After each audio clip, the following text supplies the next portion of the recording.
With all this talk about the reduction in force, you might be curious how unemployment plays a role in all of this. And if so, what causes you to be eligible for unemployment? That's what this episode is going to be all about. So hi, I'm Kowalik of ProFeds, and welcome to the Fed Impact Podcast, where we offer candid insights on your federal retirement.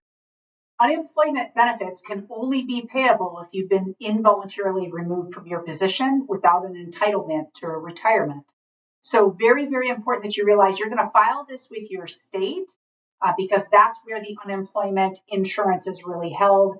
And so it's important that we understand how those benefits can be affected. If you are fired and you receive severance pay, your unemployment benefits will likely be reduced because of the severance pay that you're receiving.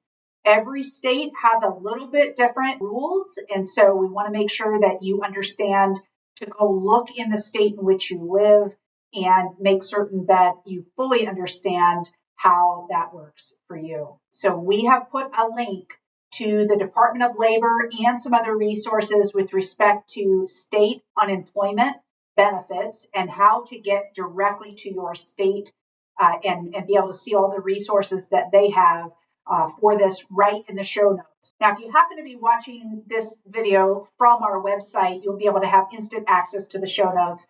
But if you happen to be on YouTube or any of the other podcast platforms, it might be a little bit more challenging to get it.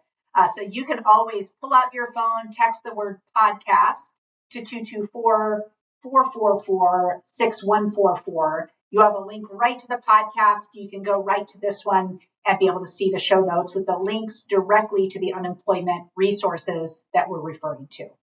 My hope is that this has been a helpful episode for you, at least to get a better understanding of how unemployment insurance deals with severance pay and what it is that you might need to know if you might be in that boat.